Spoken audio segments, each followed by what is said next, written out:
composition of functions. All right, so it starts off with a really basic thing. What's f of 5? Given the function there, what's f of 5? 7. Okay, this isn't hard and tricky. What's f of c? 2c minus 3. Perfect. How do you evaluate a function? You plug in whatever it is they tell you to plug in. So what's f of 4a? 8a minus 3. And what's, oh, I can't do this one in my head. What's f of 5x minus 1?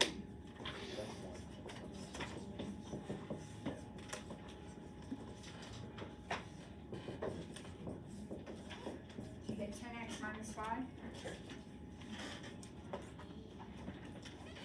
Sometimes in math, we need more than one function at a time. So example 1, g of x is 3x plus 1.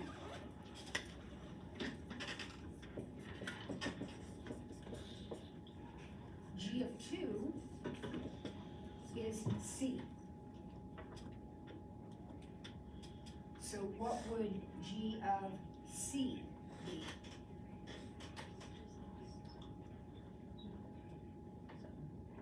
C plus 1?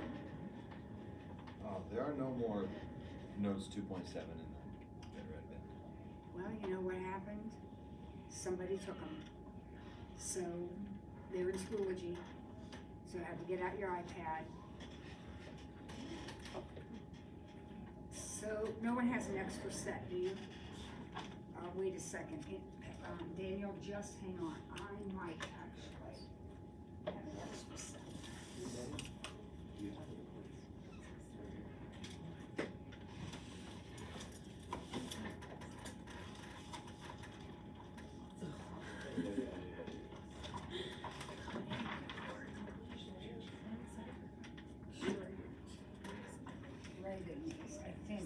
I think you're in luck. So there's an extra set right there.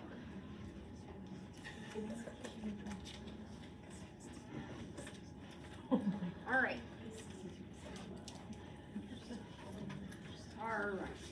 All right, there are two ways that we can write composite functions. So if we are doing f of g of x, that's how we say a composition, f of g of x. We can write it like this, f of g of x.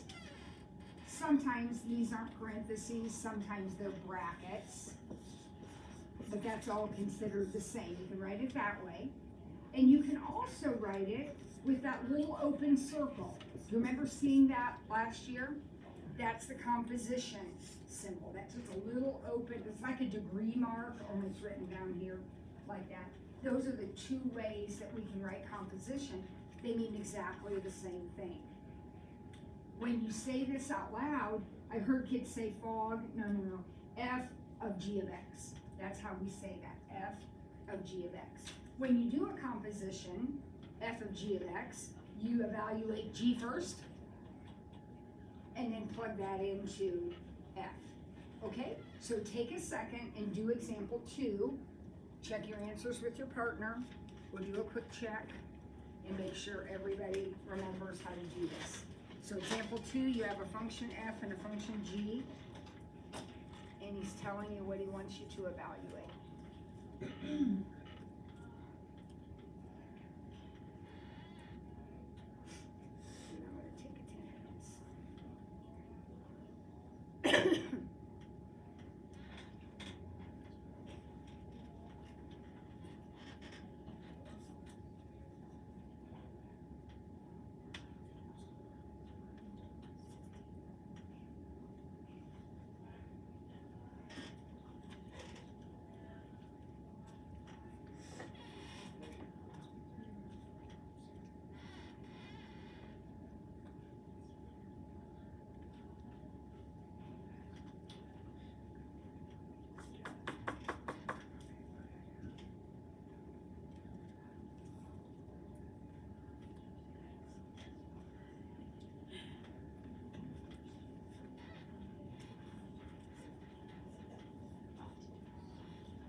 Who's got an answer to A that you're willing to share?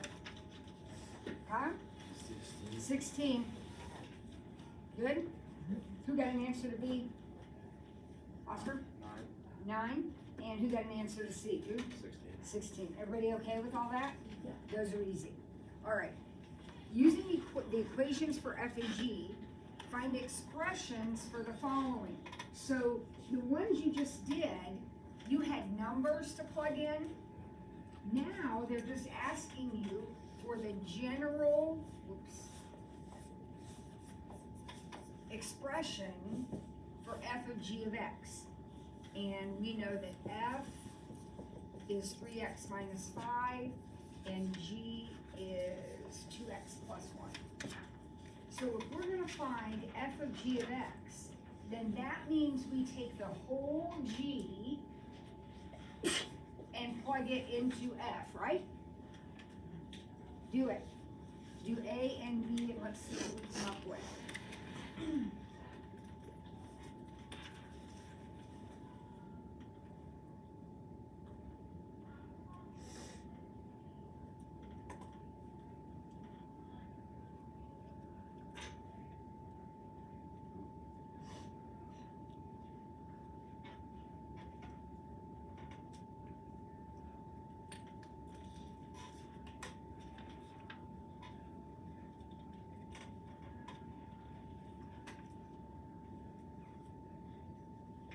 Raina, what'd you get for A? 6x minus 2. And Addie, what'd you get for B? 6x minus 9. They don't match, do they? Therefore, in composition, order matters, right? It's not commutative. Order matters. All right, next page, example 4. I think you can do this.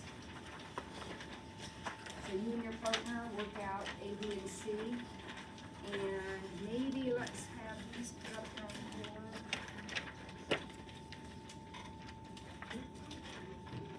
So if there's anybody who feels you can do A, that'd be great.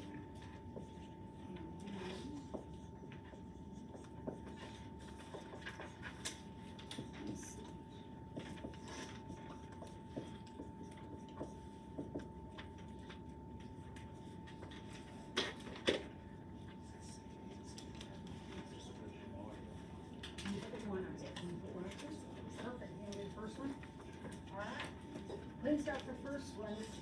Oh.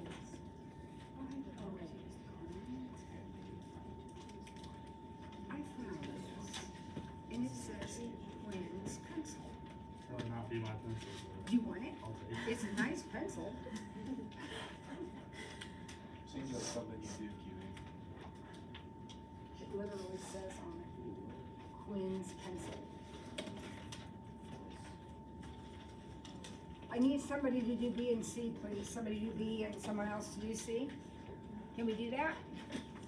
Thank you.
-5? Now what happened over here, right? Why are we all chicken? Or maybe just too tired to get up, I don't know. P of x is the square root of 3x plus 1. So now what does that mean? That means I have to take this guy right here and put him into k. So I'm gonna find k of the square root of 3x plus 1. Does that sound okay to everybody? So what does that mean? What's k? Well, I'm gonna have to take that square root of 3x plus 1 and square it 4 times the square root of 3x plus 1 and plus 5. What happens when I square a radical? So 3x plus 1, really nothing to do with this guy, plus 5. So 3x plus 4 of those radicals plus 6 is the value of your composition. Perfect. Okay, now the fun and excitement begins. Look here. We have a picture of f. We have a table of values for g. We have a piecewise function for h. And we have a verbal description of k. And we're going to do all this composition stuff with that. Before we start, let's figure out that function k. What would be the equation for the function that is quadratic, which means what? X squared. And it has a horizontal translation of 2 followed by a vertical translation of -3. So,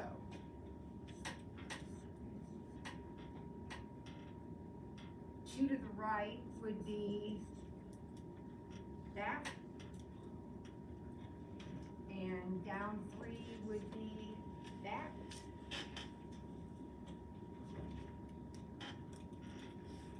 Alright, so here we go. We're going to find f of g of 3. Alright, what's g of 3? What is g? G is the table. So what's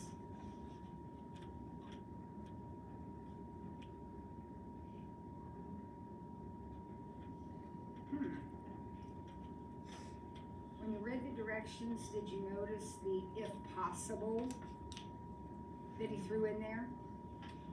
Guess what? We can't do this problem because in order to do this problem, 3 has to be in the domain of G, and it's not. So we can't do that one. All right? How about the next one? H of f of 8. Can we find f of 8? All right, that's our picture. So it looks like f of 8 is what? -1. We're going to put -1 into our h function. Now be careful. Which line, h is a piecewise function, which line of the piecewise function are we going to use if x is -1? Top one. So I'm going to put in -7 plus 3 times -1. So what does that turn out to be? 10? Everybody okay with that? All right. Go ahead and see if you can do g of k of 0.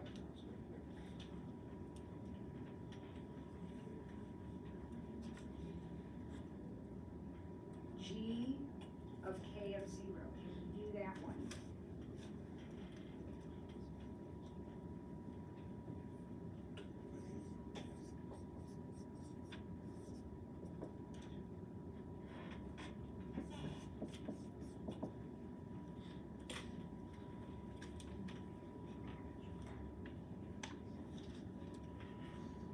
what's k of 0?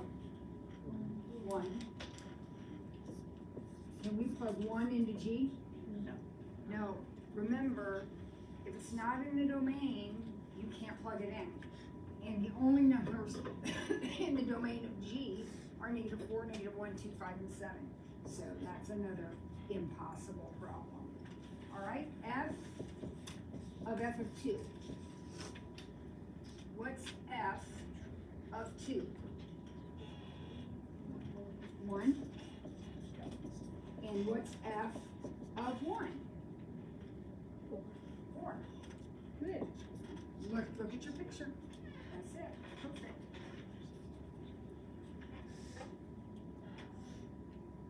All right. What's G of h of 1? So what's h of 1? -3. H of 1 is -4. And what is G of -4? Pi. Good. All right, do F. That looks like a lot. Just work your way backwards, starting with K. 3.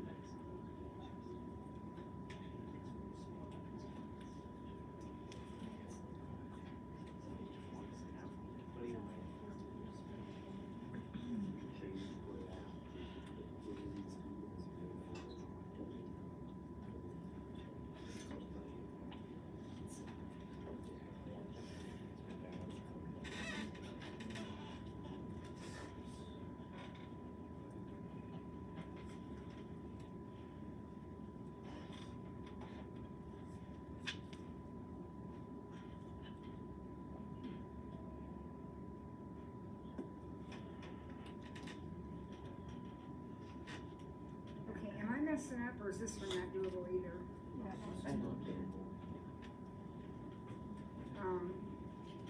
Because I ended up trying to find f of 13. Yeah. And I can't because that's not on my graph. Perfect. All right. Let's go to the back of the next page.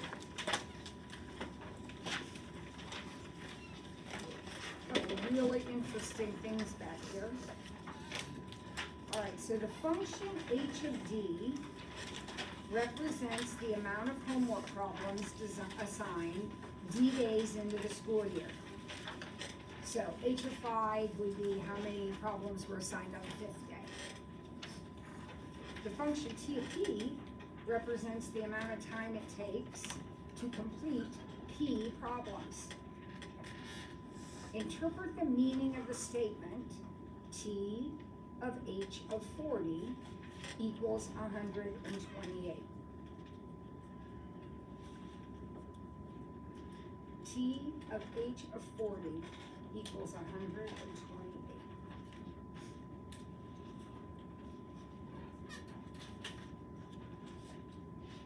Anybody want to take a stab at that?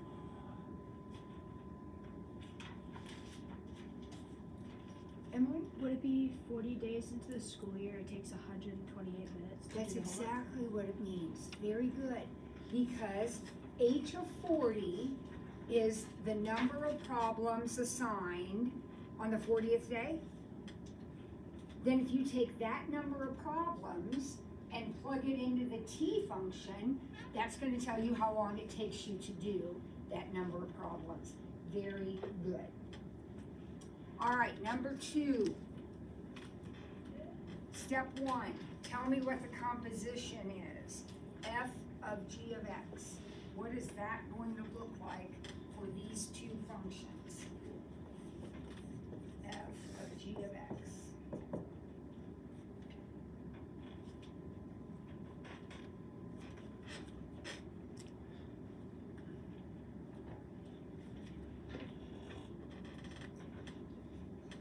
It isn't hard, you can do this. Just take g and put it into f. So isn't that going to be 1 over 3x squared minus 5x? Little rational function there. Now, what's its domain? Work that out for me. A good review question. What's the domain of this composition? So you're find the domain of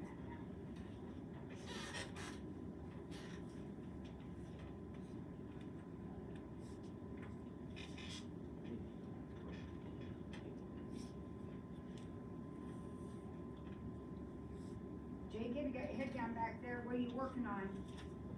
I'm just looking at it. I'm looking at it.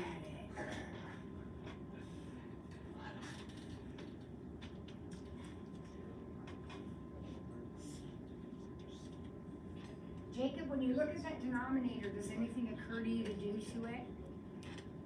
Can I do anything with that denominator?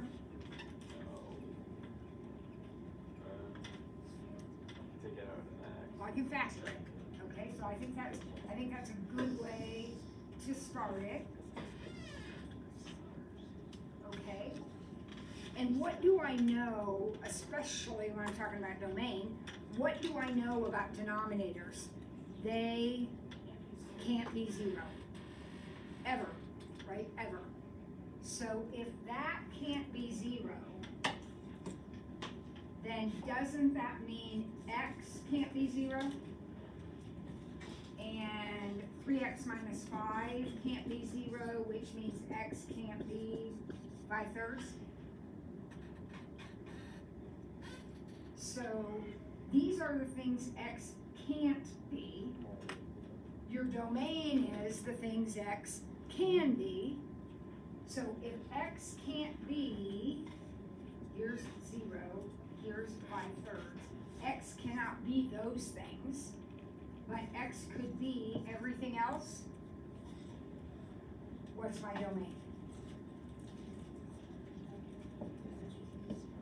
Yep, negative infinity to 0 in union with 0 to 5/3 in union with 5/3 to infinity.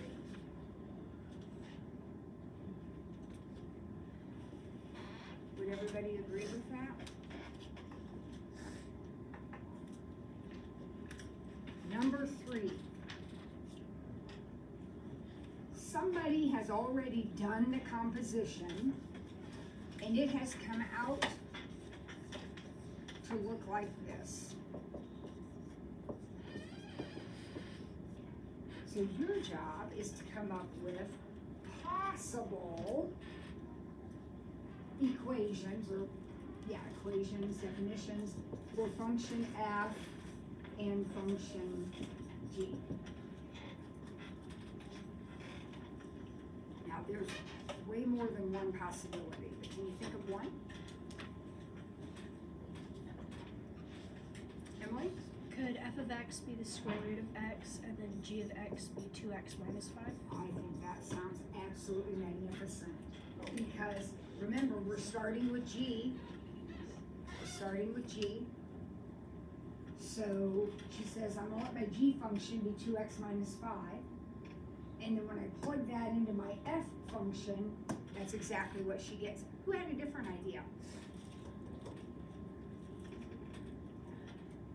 Let's get a little creative.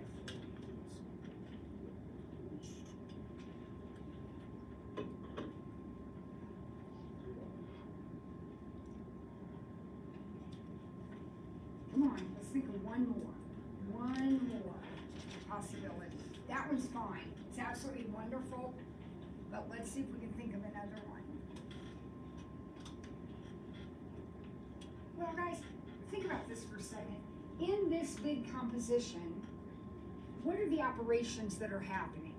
We're timesing by 2, subtracting 5, and taking the square root.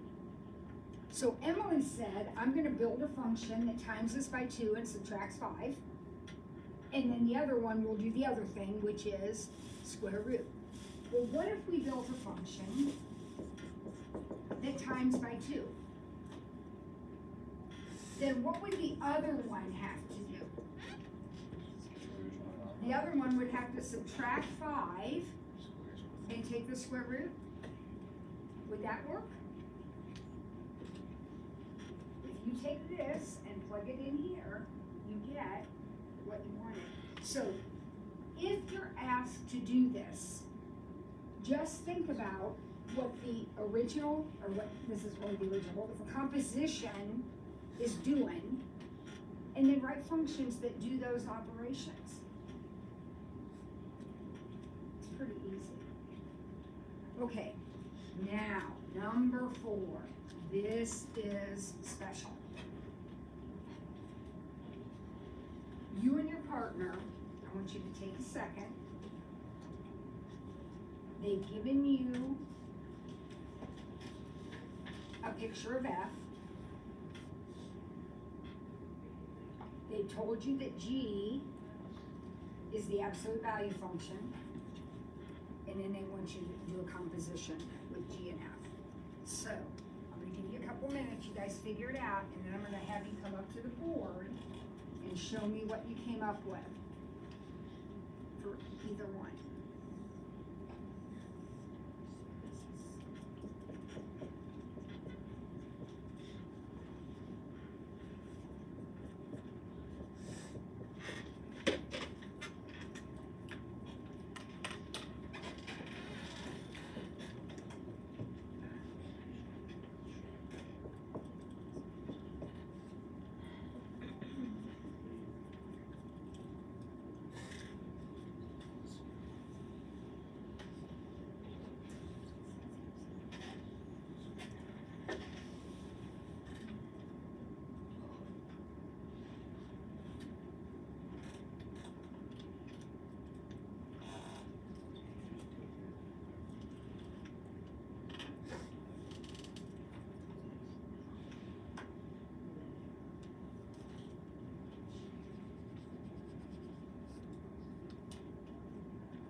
Anybody think you have either one of them?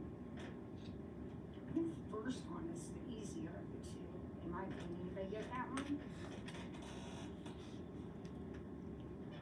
I love it when y'all just sit there and stare at me. Let's talk about what's happening in the first problem. Remember, G is taking the absolute value. G is taking F and absolute valuing it. Now, what happens when you absolute value something? When you take the absolute value of something, it becomes positive. Now, what if it's already positive? Then it stays the same. So I'm looking at my function F, and would you agree that this part of the picture is already positive? So that part's not changing. But all the rest of it is becoming positive. So this little piece right here is gonna come up like this.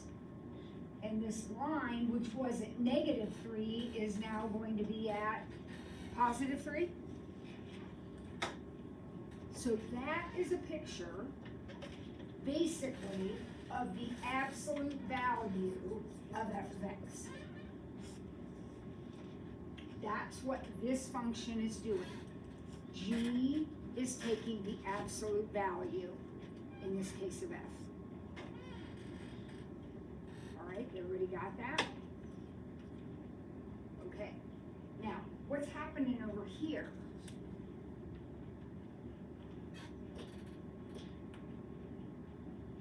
Over here, we're not taking the absolute value of f, we're taking the absolute value of x.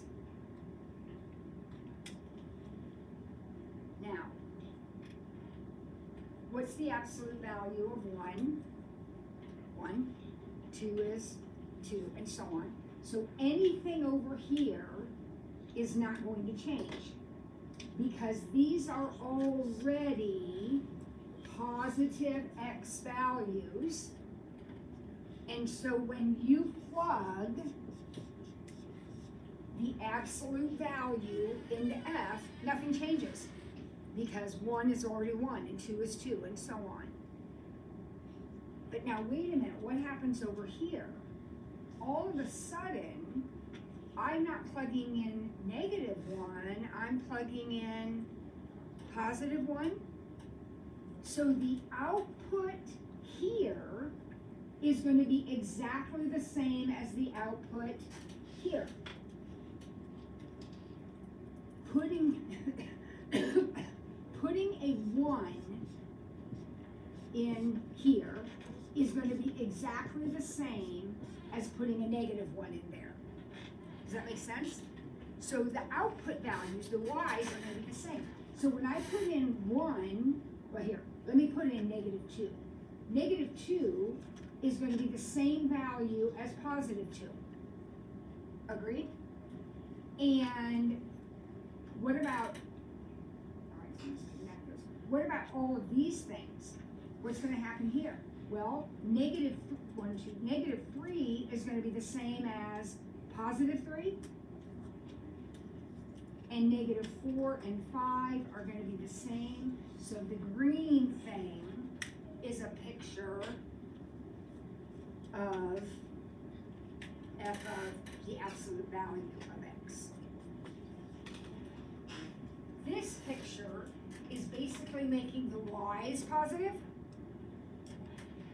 This picture is making the x's positive. And people wonder, well, what happened to all this, Mrs. Ford? It's gone. It's gone. Because in this situation, x can't be negative. I mean, that x can be negative, but it becomes positive. So the negative x's and the positive x's have the same value. So you have this mirror image, this symmetry. Got it? I think that's pretty amazing. I love that stuff. All right, 2.7 is going to be due on Thursday, and we're moving on to 2.8. An inverse, we talked about inverses a little at the beginning of the year. An inverse will undo a given relation. Every inverse relation can be found by switching the x's and the y's. We're going to practice this in a minute. I've done it before. In some situations, this process is intuitive. Other times, it's not as obvious. It depends on the complexity of the function. In these cases, it's important that we understand the concept of inverse relations, as they will help us tackle all kinds of problems. Okay, so example 1 doesn't get any easier than this. I want to find the inverse relation of the given table. How do I find inverses? I switch the x's and y's. So what was an x becomes a y, and vice versa. So that is simple. This happens a lot. The original table is a function because each x only has one y. But look at the inverse. What happened when I found the inverse? It's not a function because you have a repeated x value. And that happens a lot. Little vocab word, I think it's coming up later, but in case it's not.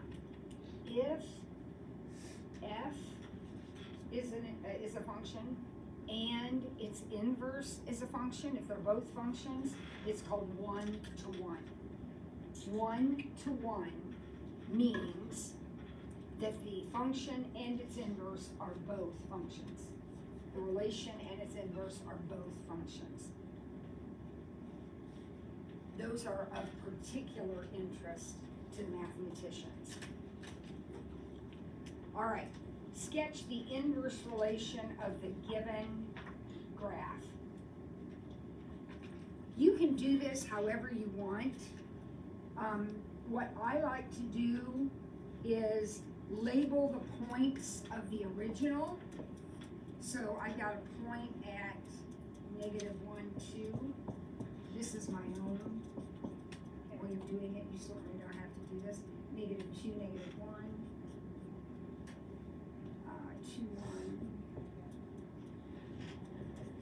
and 4, 3. Then when I sketch the inverse, it's just a matter of flipping the ordered pairs. So, instead of plotting -2, -1, I'm gonna plot -1, -2. And instead of plotting -1, 2, I'll plot 2, -1. And then 1, 2. And then 3,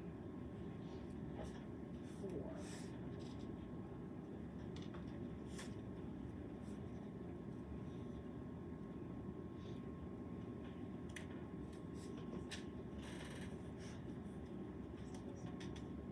Now, you still with me?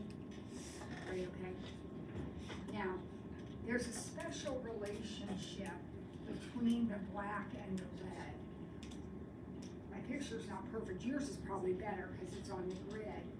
Does anybody have any idea what that special relationship is? Can you see it?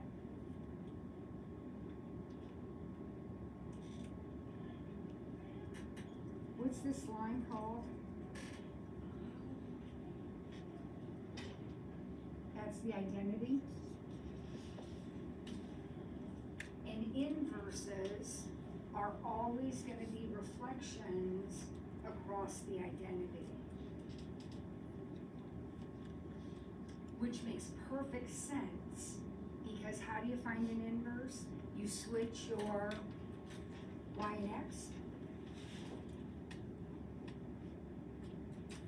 They'll always have that relationship. Always, always, always. Okay, is my black a function? Yep. How about my red? Didn't look like it the way I drew it. Is yours a function?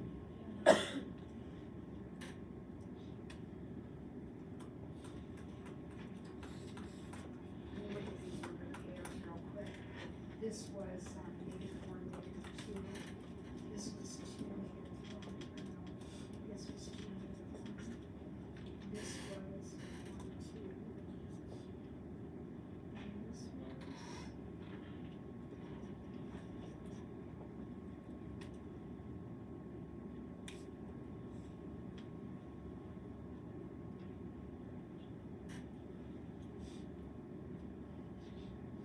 That doesn't look like it passes the vertical line test. Somebody help me out here. Now, there's gonna be another x value right here that's 1 comma something, so the red is not a function. The red is not a function. Another handy piece of information. You know how you do the vertical line test to test if something is a function?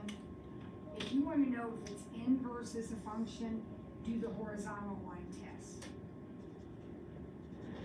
See those 3 dots? What do those 3 dots have in common? They all have the same y. So when I do the inverse and I flip them, what's going to happen? They're all going to have the same x. So that's what I was talking about there, yeah.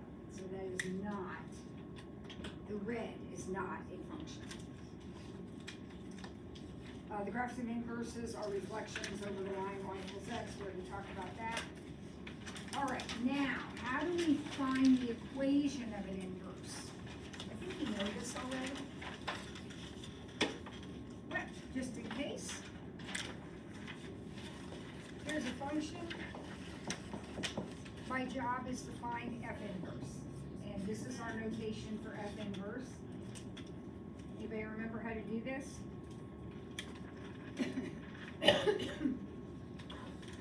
Swap So remember, this is y. So we can swap, switch, flip, whatever you want to do. We're going to talk about it. Change the x's into y's and vice versa. And then Solve for y. solve for y. Perfect. So x plus 7 equals 3y. And y equals x plus 7 over 3. So that is your inverse. Now, in the notes, he said that some problems can be done intuitively. This would be an example of a problem where here are the steps. These are the, if you need physical steps to write down, this is it. But this problem, you could also do intuitively because inverses undo each other. So here I am function f. You give me a number, and I am going to times it by 3 and subtract 7. That is what function f does. Now, the inverse undoes that. So remember, f times by 3 subtracted 7. So when you put that in reverse, what happens? It adds 7 and then divides by 3. So your inverse is obviously x plus 7 divided by 3. That's how they work. Some of them are not doable that way. And these are the ones that are a little bit harder. Things like this little rational function. So we're going to go through Drew's steps. We're going to do exactly what Drew said to do. So this is y. So I'm going to say x equals y minus 2 over y plus 3. All the x's become y's, all the y's become x's. So Drew said change the x and y and then solve for y. So how do I go about solving for y here? What am I going to do? So I'm going to have xy plus 3x. Remember, that's going to be a distributive. When you bring this guy over here, that's going to be a distributive.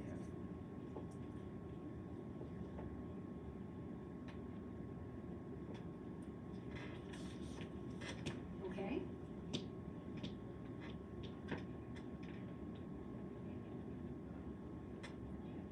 Can't believe you're yawning in the middle of our inverse problem.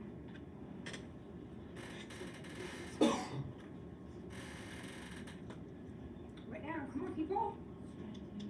What? Add 2.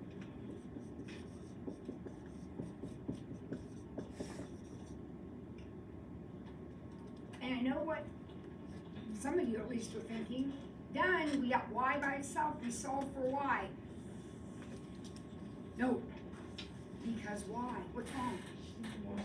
Yeah, you got too many y's, so I wouldn't do that. It's not wrong, it just doesn't give us the answer. We gotta get our y's on the same side of the equation. We gotta get our y's on one side and everything else on the other side. So I'm gonna go ahead and subtract that y over. And I'm gonna take this guy over there. So basically I'm just rearranging a couple of terms. I'm flip-flopping these two terms. Now why did I do that? Because now I can factor out a y, and then instead of having 2 y's, I'm only gonna have 1, which is what I need.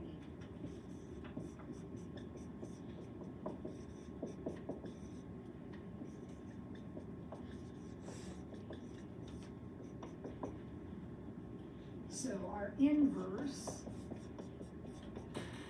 is negative 3x minus 2 over x minus 1. We're going to do an exam review right now. So we're going to talk about this. I want to go back to the original function. Well, first of all, is everybody good with that? Okay, so our issue was we had too many y's. So we put them on the same side, then we can factor them out, and then we're all good. Now, let's go back to the original function. Suppose suppose you were gonna graph this thing, guys. We're not right now, but suppose we were, you will on your exam. What can you tell me about the graph of the original function? It has a vertical asymptote at -3. It has a horizontal asymptote at y equals 1. It has an x-intercept at the point 2, 0, and a y-intercept at the point 0, -2/3. Now let's look at the inverse. Where's its vertical asymptote? X equals 1. Where's its horizontal asymptote? -3. Where's its x-intercept?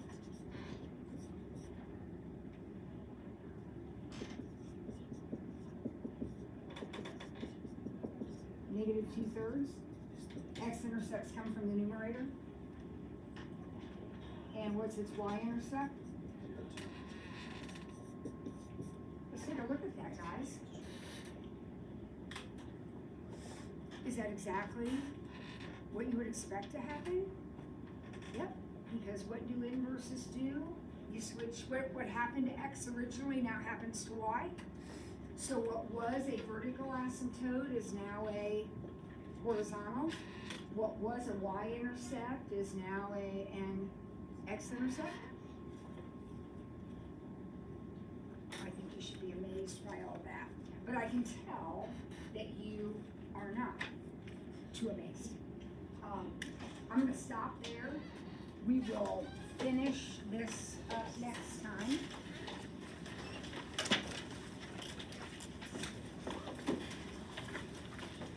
And you will get your 2-7 homework to me.